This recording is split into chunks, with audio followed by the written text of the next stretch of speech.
जिसके अंतःकरण में पाप है उसमें ये लक्षण पाए जाते हैं। ये 10 लक्षण जिसके अंतःकरण में हो तो अंतःकरण पापी है। इन लक्षणों का अगर अपने अंदर एक का भी स्थान हो तो नाम जप के प्रभाव से उसको हटा दो, नहीं वो पाप कर्म करवाता रहेगा। पहला, चोरी। किसी की भी चोरी, बहुत प्रकार की चोरी होती है। किसी और महापुरुष की बात छाप अपनी लगा के चोरी हो गई। भागवतिक सिद्धांतों में भी किसी और महापुरुष की बात है और छाप अपनी लगा दी, बात अपनी लगा दी तो चोरी हो गई।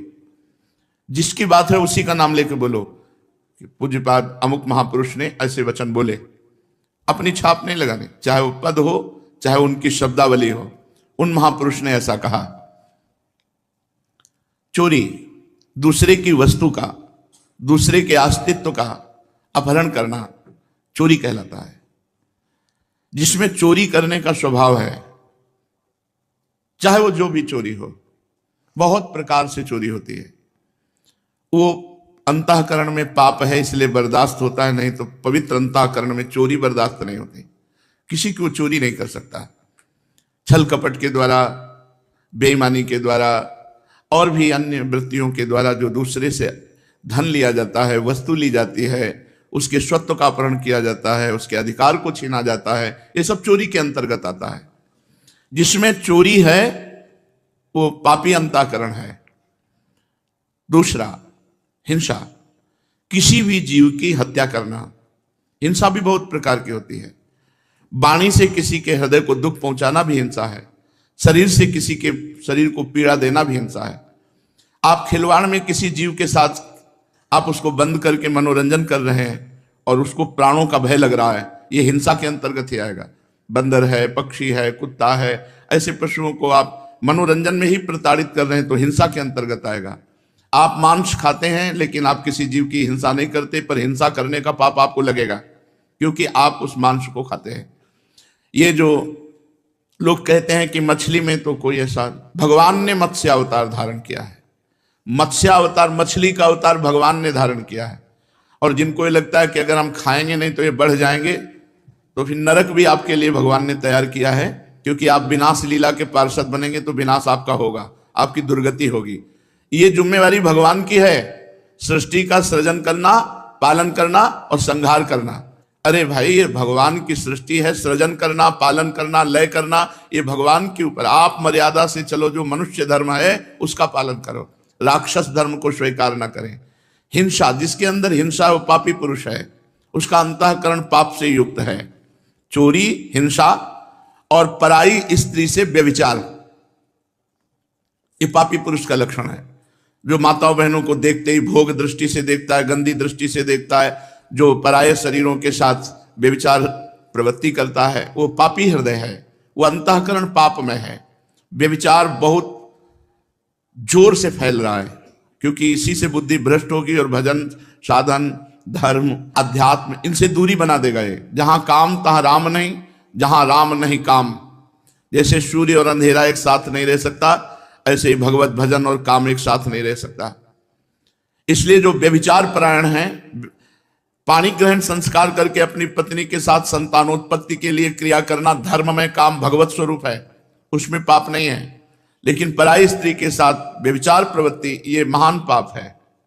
चौथा, असत्य भाषण, झूठ बोलना, ये पापी का लक्षण है। जो बात बात पर झूठ बोलते, तनिक भी तुम्हें भय नहीं लगता झूठ बोलने में? तुम्हारे सुकृत नष्ट हो रहे हैं, तुम्हारी आयु नष्ट हो रही है। नहीं, असत्य संपातक पुंजा, क्यों झूठ बोलते हो? उचित वाणी का प्रयोग उचित करो, सत्य बोलो। हृदय में पहले विचार करो कि जो मैं बोलने जा रहा हूं ये दूसरे का अहित तो नहीं करेगा, दूसरे के दिल को तो नहीं दुखाएगा, दूसरे का अमंगल तो नहीं होगा। फिर मधुर वचन, हितकर वचन और थोड़े शब्दों में, ऐसे भगवत मार्ग का पथिक ऐसे संभाषण करता है। झूठ का त्याग करना चाहिए। बहुत फैला है झूठ। गोस्वामी जी ने तो लिख दिया, झूठ ही लेना, झूठ ही देना, झूठ भोजन झूठ चबेना। जिसकी देखो बस झूठ पे ही चल रहा है, आओ कुछ खा लो, नहीं खा के आ रहे हैं, बिल्कुल नहीं खाए। झूठ बोलने का एक ऐसा बात को सजा करके बोले, झूठ बोलकर देखो हम निकल गए। कहां से निकल गए तुम? माया ने फंसा लिया, निकल कहां से गए? तुम्हारे पाप एकत्रित हो रहे, तुमने पाप किया, झूठ बोला। पर आज कलिकाल का इतना प्रचंड तांडव है कि कोई ये समझ ही नहीं रहा कि व्यभिचार पाप है, झूठ बोलना पाप है, हिंसा करना, मांस खाना ये पाप है, चोरी करना पाप है, ये समझ ही नहीं रहा। खुले मार्ग में एक महिला जा रही थी, ऐसे जंजीर तोड़ करके गिरा और लोग देख रहे हैं। मतलब लोग ऐसे देख रहे, कोई वीडियो बना रहा है, कोई देख रहा है, ऐसा लगता है इन लोगों की आंखों का पानी मर गया है, इनमें मनुष्यत्व ही नहीं रह गया है। अरे मनुष्यत्व हो तो अपने प्राणों की बाजी लगाकर रक्षा करनी चाहिए। परहित लाग तजय जो देही, संतत संत प्रशंसा तेही।